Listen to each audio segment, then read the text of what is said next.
things that run into is glare.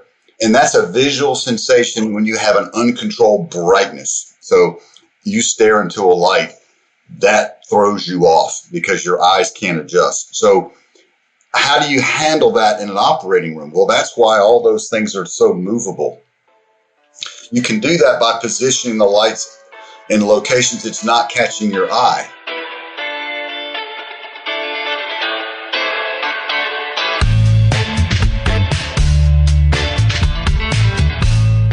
Clock in, scrub up, and join us behind the red line.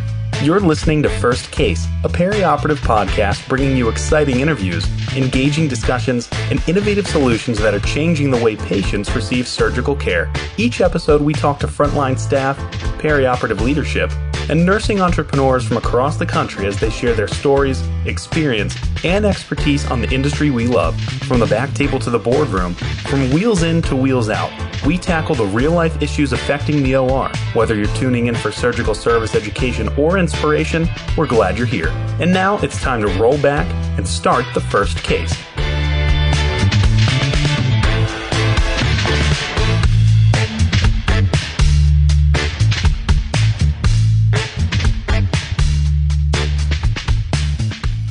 Today, we are going to talk to Trey Whitehurst, founder and CEO at CH Whitehurst Solutions, LLC, about OR lighting. And you're going to get a history of lighting and a whole lot of new knowledge that plays into why we do a lot of the things that we do in the OR, Melanie. I'm excited. We have lights in every single operating room, and it's something that we kind of take for granted. We flip a switch, we go to work, we're there all day, and then we go home. But light is important, and it has a pivotal role in making sure that surgeries are effective and go smoothly. Obviously, that we can see what we're doing, and there's a lot to learn about light that we might not realize. And so Trey's really going to break it down for us today. All right, we'll be right back with Trey. Stay with us.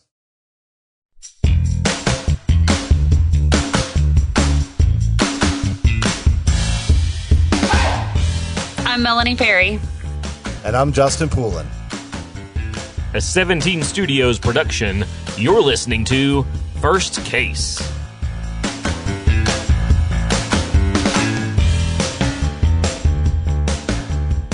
We are talking with Trey Whitehurst, founder and CEO at CH Whitehurst Solutions, LLC. And in the context of capital equipment this season, this episode all about OR lighting. And Trey, you've got a great deal of experience in this arena, so I think you're going to educate a number of us. And I also know you've got this engineering background, so we're going to ask you maybe some detailed questions, but also try to bring it into layman's terms so that all the nurses out there and surgical techs can really learn what's important about OR lighting, especially as it relates to their day-to-day. So thanks for coming on the show. Hey, I'm thrilled to be here, and hopefully I won't put everyone to sleep. Well, we picked you because we knew you had a passion, and you're active on social media, which, is just something that as we continue to try to leverage new technologies, improved communication, the networking capabilities of social media to bring information and education. I just want to thank you for everything you're doing to stay involved in that online community. And so congratulations on that. And tell us a little bit about yourself. Well, I appreciate that. I'm trying to learn that online world. And what I've tried to do is educate, and just teach people what I know about, whatever I'm working on. My background is I have a degree in civil engineering, and I'm going to make a plug here from Clemson University. Go Tigers. Most people don't know who they are, but hey, and it's funny about lighting is that the very last course I took as an engineer was my electrical course because I was so terrified of electricity. And I said, I don't want to have anything to do with that. And sure enough, what do I end up doing? But lighting of course. And lighting design. I've been doing it about 12 years.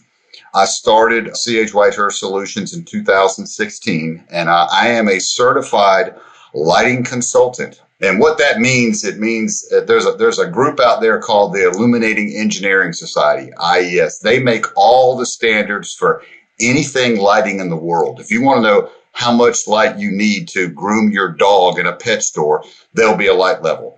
And these guys determine all that, and they do these certifications, which is kind of like a PE in lighting.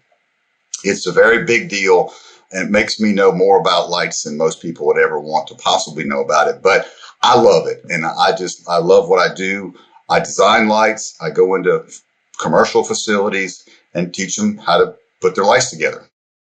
Okay, so because of that and because of your experience and your knowledge of lights, and obviously every operating room, we have to have lights. If we don't have lights, we can't do surgery. But light has evolved over the years. I mean, we started out with candles and open windows and hoping for the best, and it has progressed since then. Can you just kind of walk us through that evolution of surgical lighting? Well, it's interesting. I did a little research on this, and a modern operating room is a descendant from the Roman military hospital. No way. Literally out in the field, that's where this operating room came from. And the doctors, and I'll probably say this wrong, medicus vulnarius, which means wound doctor. And basically they were just trying to keep people's limbs on them, I guess, and whatever they could do to hold them together. But of course they did it by daylight or candles or stuff like that. But from then it went to the incandescent lamp, and then fluorescence. And you remember, if you're a nurse, you remember back when they had the really hot white lights. That was the high intensity discharge, and then halogens. And now today it's mostly LED for two big reasons. One is the ability to control the color and the intensity, and obviously the heat control. They're a lot cooler than other lights, and that can be an issue. So talk to me about color and lighting. Everybody doesn't know that there's different colors when we're looking up at the lights in our OR. So can you break that down for us? Well, what's interesting if you're trying to do something in an operating room, people think, well, you must want the brightest light, and color temperature of your light is based on a number. And give you an example, like in your house, it's kind of a warm yellow light, and that actually calms you down. And so that's like a 2700. Okay. If you go the higher up you go, the whiter it gets. So you get to like 5,000, that's a natural daylight. Typically, that's what you're going to do in an operating room, but not always. Because, for example, if you're doing some kind of surgery that requires a skin surgery or something around that color, you might be trying to match some colors on there. And with skin tone, you may want a little warmer That's color. Interesting. So typically you're going to do a 5,000. If you think about your cars at night, you ever seen the cars have the really almost blue? Yeah. They're tuned up to 6,500 because at nighttime you see that blue better. You actually see things better under that light.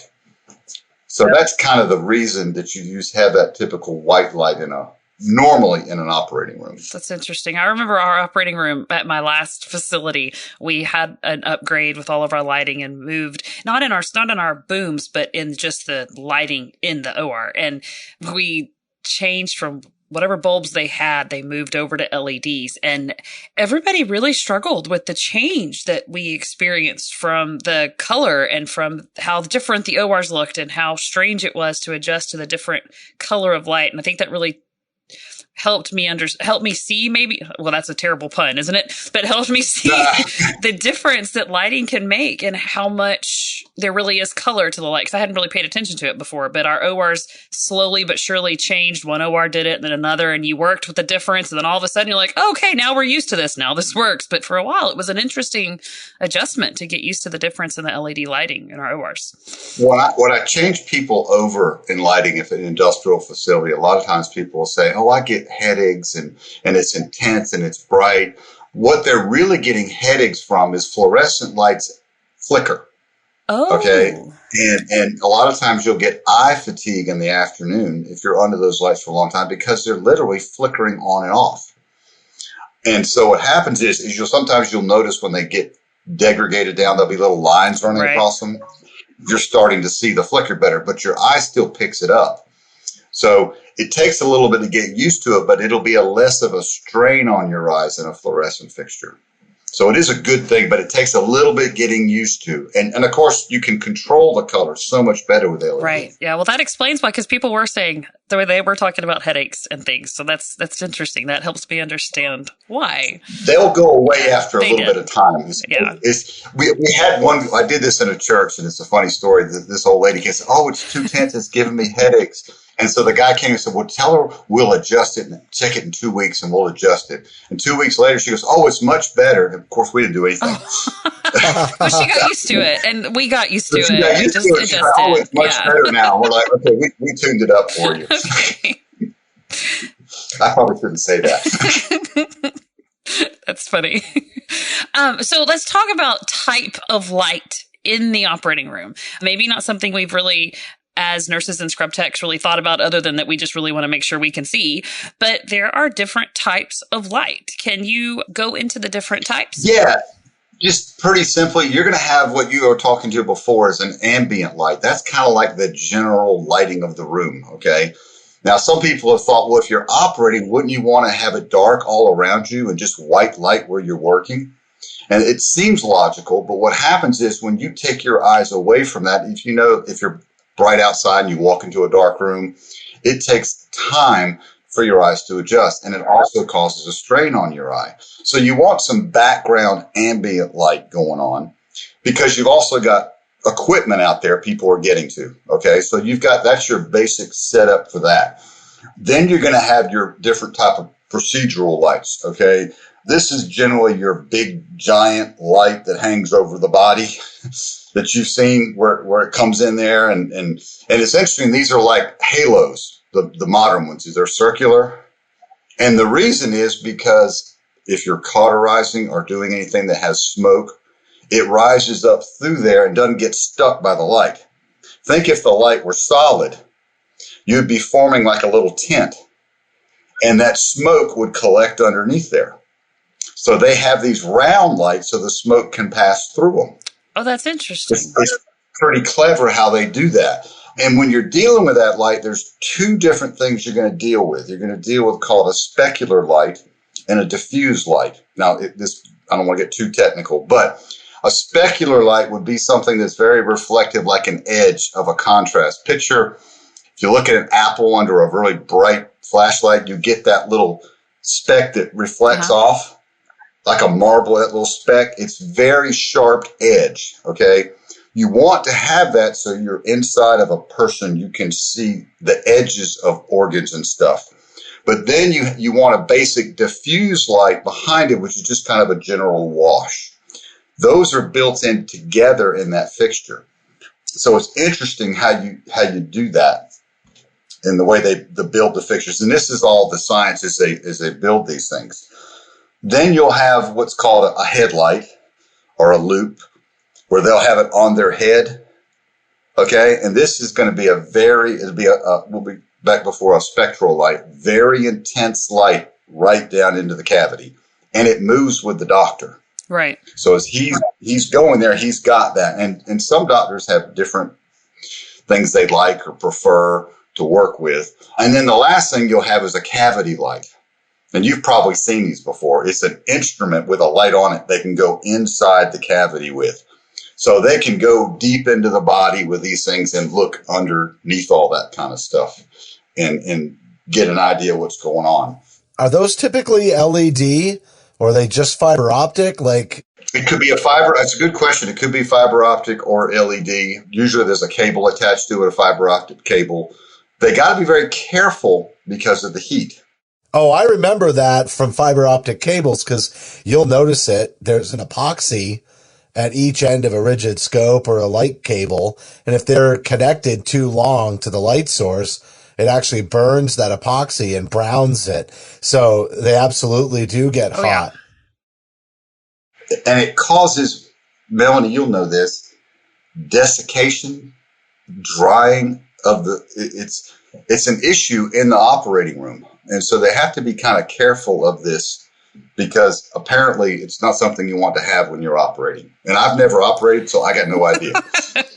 And I'll just say it, my wife's a physical therapist, and I cannot stand blood. So, But that's why we have you and people like you designing these lights so that the people who can stand the blood and can do the operations can do it effectively, because we can see what we're doing. I want to go back. I have a question though, because you had mentioned, the importance of ambient lighting during a procedure, and anybody who's ever been scrubbed into a scope knows good and well how important it is to be able to see once you step away from the surgical field, because we have the rooms dark and oh my goodness, it takes forever to be able to have your eyes adjust. And then obviously procedural lighting is lighting up that cavity, lighting up the patient so that the surgeon can see. The benefit of the headlight though, or the loops, is that additional lighting just helping to remove shadows? Is it just helping to highlight the particular workspace, or is there a different benefit to the headlight along with the procedural light? Well, you are exactly right with the shadow stuff. One of the things, shadowing has goods and bads to it. If you have a casting shadow, if I lean in front of the light, I'm going to put a shadow on where I'm working. That's a casting shadow. You don't want that. And the way you eliminate that is you have lots of diodes in your light. If you have multiple sources as opposed to one, you get less of that. What you're looking at with that loop down in there is you want what's called a contour shadow. And what that does is it highlights the depth inside of it. Okay? As you're inside, the shadow helps you to see better three-dimensionally inside the cavity. So that loop is to get down deep. And when you look down in there, you think looking down a hole with a flashlight, you can see the depth of the hole based on some of the shadows that are created inside of the hole. Does that make sense? Yeah, that does. So that's kind of what you're doing there. I'm going to throw some stuff out as I think of things. Light levels is something that is very fascinating in the operating room. Okay, so talk to us about them. What are light levels? I don't even know that I know what you're talking about. Is it essentially brightness? Well, yes, it is, but it's measured in something called a foot candle, okay? And that's the English version. If it's metric, it'll be called a lux. But essentially, believe it or not, it's based on the candle light over a 1 square foot space 1 foot away. Really? So what one candle puts out onto a square foot 1 foot away is a foot candle. We're still measuring light by candles? Isn't that crazy? I'm thinking, honestly, Melanie, like I've got a whole picture of a graphic for this episode now.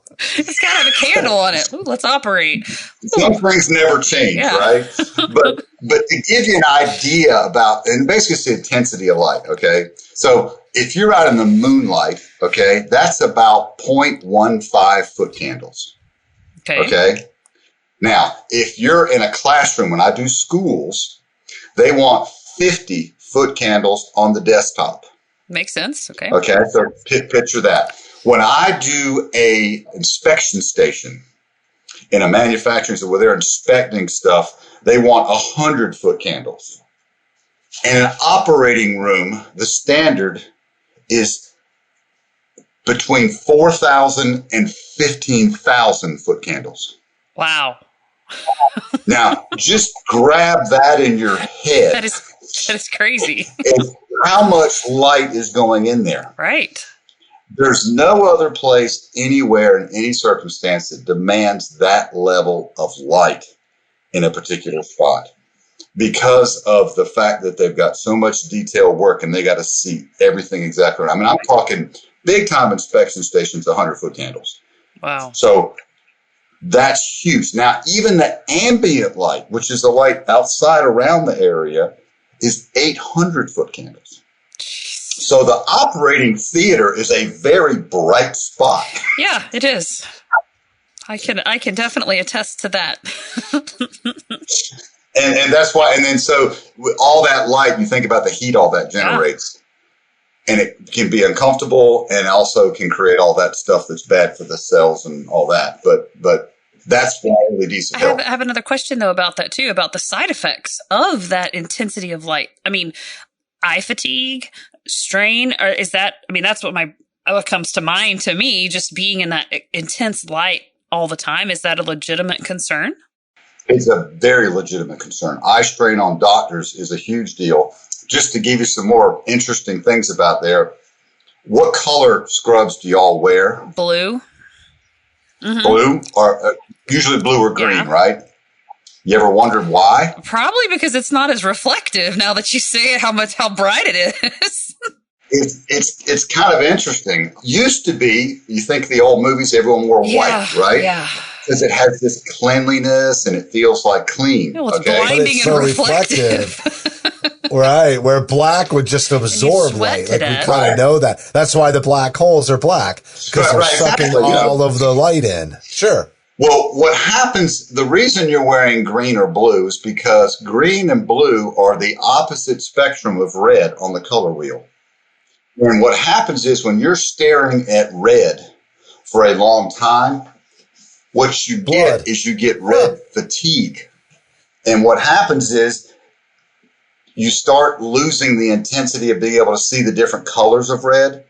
When you stare at something that's red, it starts to be, you get desensitized to it. It starts to become a little pink. Now, what the green does, since it's the opposite, when you pull your eyes away, it helps to relieve some of that because it throws it on the opposite wheel. Interesting. On the opposite end of the wheel. Now, here's what's interesting, too. When you focus on red, okay, and you can do this, go get a big piece of red something and stare at it, okay? Don't let anything else in. Stare at it. And then look at something white. What you'll see is green or blue. Oh, that's weird. I have to try that. And what's happening is because you're being so focused on that white is actually all the colors, but you're so tired on the red, that other comes out. And by looking at the other, it helps to reduce the strain on your eyes. That's why you see the green or the blue in the gowns. It helps with your eye fatigue. Who would have thought that science of light would go into what we were wearing in the operating room? I had no idea. Same thing with the walls. Same thing with the walls. Oh my gosh, that's crazy. So, but try it. Go look at the red. Just stare at the red, and then you can do it with a computer. Type in red, and then get a big piece and stare at it, and then do white and stare at white, and for a few seconds it'll either be blue or green. I'm going to try that as soon as we get done with this interview. I'll go check it out. I thought you might find that interesting. Yeah, I do, for sure. Okay, so my mind is already blown away, so let's just keep going and keep learning all sorts of crazy things about light that I had no idea that existed. But the design of OR lights themselves, a lot goes into the design. And obviously, like you've already said, I mean, a lot just goes into understanding light in general. But what goes into the specific design of our OR lights that we haven't talked about already that makes them perfect for the job we're doing? Well, there's issues you have to look at when you're designing the lights. I mean, the lights, like you said, we talked a little halo so that the smoke and stuff can go up through there. You'll have lots of diodes which send out small beams versus a big giant beam. That reduces that casting of shadows. If you think about a lot of little funnels going in there versus like one big giant funnel. But the things that you have things that run into is glare. Uh-huh. And that's a visual sensation when you have an uncontrolled brightness. Okay. So you stare into a light, that throws you off because your eyes can't adjust. So how do you handle that in an operating room? Well, that's why all those things are so movable. Okay. You can do that by positioning the lights in locations that's not catching your eye. Okay.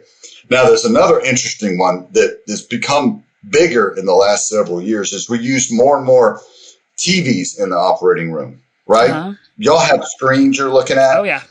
Have you ever, I know you sat in your living room or sat and watched TV and you saw your window on the TV. That's called a veiling reflection. It's a reflection from something else onto there and you can't see it as well. Well, that's an issue in an operating room. Think about someone's trying to read that monitor, okay? How do you position the monitor so the light doesn't hit it at the angle that causes a reflection like that on there?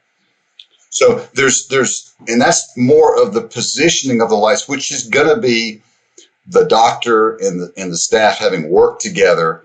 And when you're in there, they'll get used to, a doctor will have his system down where he's moving lights a certain way. and doing certain things. I've gone into a couple of procedure rooms, not like a full-blown OR when they're operating, but watch the doctors, how they need the light. I was working with a doctor that did spine injections, the spinal tap stuff. Yeah, pain management. And he has an X-ray machine right over top of his patient. And so the light from above is blocking that. So we had to design something that he could put his hand on quickly and get underneath that X-ray machine. So that's why you'll see so many different types of lights. If you look on, if you're going to go to a place and say, okay, what kind of lights? They may have 30 or 40 different types of lights that they can maneuver or pull around with handles and stuff like that, depending on what the doctor needs for the procedures he's doing. So it's a very customized thing. There's not like one size fits all. So I think some good advice for anyone looking at OR lights is something that we're actually going to hear later on in this season from another guest as well. But you need to actually demo them, give them a try, see which one works for you, and put your hands on it and trial them and really take a look at them before you just decide one size fits all, light, because it's not. All light's not the same, and it might not do what you need it to do for your operating room. You might need something different. Well, absolutely. And, I was designing some lights for this one operating room, and I was helping the doctor out do all this, and I went and priced up some of these lights, and I'm sourcing these lights out, and they're ridiculously expensive. I know how much lights cost to make. In medical's about 15 times more of that. So absolutely, you want to have a designer that comes in there, works with the doctors, find someone knows what they're doing, knows the procedures that are going on in there, knows the doctors, knows what the doctor's preferences are. Does he like a loop light? Does he not like a loop light? Does they need cameras on the lights? You can install cameras on there. Are they doing deep cavity work? How big the OR is as far as the theater and the space out there, the color of the walls that are going to be, all these type of things. If the operating room's designed properly, we'll have somebody come out there and spend time with the people using the lights. Okay, Trey. So I want to kind of go to this one last topic before we wrap up, right? And it's really concerning UV light. We've had a couple of podcasts on UV light, but really more from the disinfection standpoint. And we kind of know that it's in play in the operating room from a disinfection standpoint. But is that the only purpose for UV light in the operating room? Well, what you've been talking about is the terminal cleaning of the operating room, which they do afterwards. And they're using robots to go in and clean the surfaces, okay, as part of the terminal clean. UV light can also be used while people are in there to clean the air, okay? It's called an upper room unit. Been used for about 80 years. They used this technology in the 40s and 50s to stop measles and tuberculosis in America. And it sits about 7.5 feet in the air. And what it does, it just projects light across the room. And as stuff goes up into there, it's killed. So they're seeing more of a tune to a combination of the terminal cleaning afterwards. And then this is used as an air cleaning. In the operating room, as you know, they've jammed up the air changes per hour from 15 to 20. It's like a blizzard in there. I mean, a windstorm. I mean, what it takes to turn that over. Yeah, it better be clean in there because that's going to definitely blow around some dust. Oh, yeah. And just present a new challenge. It's moving the air, okay? Yeah. In the UV light world, they have what's called an equivalent air changes per hour. One air change per hour basically takes 63% of the bad stuff out of the room. That's how they measure it. You can't get everything out in one air change, but 63%. Well, if you killed 63% in 1 hour, that would be one air change. Well, an ultraviolet light in the room at the height can get between 15 and 30 or 40 air changes per hour, depending on the room. And it has to be designed in. Oh, interesting. So in smaller operating theaters, they're doing some stuff like this to say, what if we introduce this in? I'm doing this with hospitals. We're looking at patient rooms. Can you imagine a patient room, the air almost as clean as an operating room, what it would do for HAIs? Wow, yeah. It'd be amazing. So that's where I got excited on that stuff. That's cool. All right. I have another follow-up, but I don't think it's relevant, but I'm going to throw it out there on that anyway. Okay. Do you remember, and I'm going back to like late 90s, early 2000s, there were all of these air purification in-home systems that were not HEPA filter. They were like electrostatic or something like that. And everybody said one of the concerns was that it actually took the oxygen and turned it into ozone. Yeah. Do you remember any of that? I don't know what sparked this, but I remember back when I was in, college days or a little bit after, right around Y2K, that'll date me. And I remember there were all of these in-home air purification systems. And I remember at one point, they were kind of not doing HEPA filter and they were selling something that didn't need a filter. I think it was electrostatic, something along those lines. But there was this big concern that it would create ozone and you'd wind up getting ozone exposure in your home.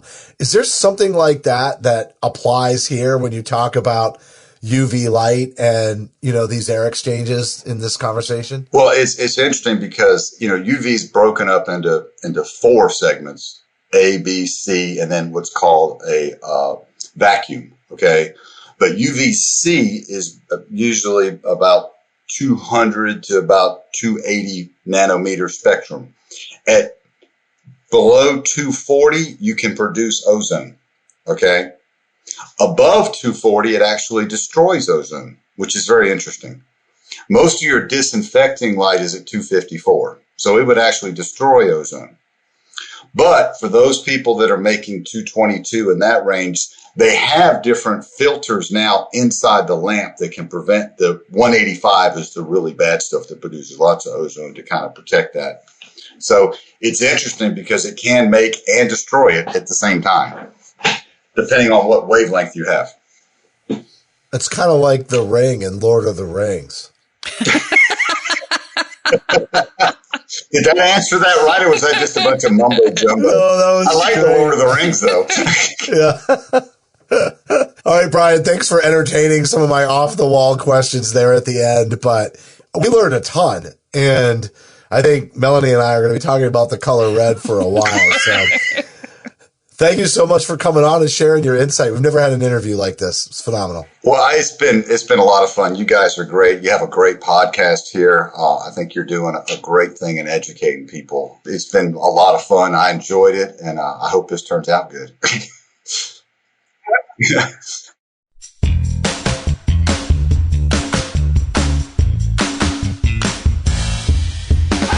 That was Trey Whitehurst, founder and CEO at CH Whitehurst Solutions, LLC. And Melanie, I did learn an absolute ton, and he's really great at knowing the audience. He explained things so well. I'm not surprised that a good book of his business is also working in the educational arena as well. But I serious, like as we wrapped up, said I would never stop talking about red.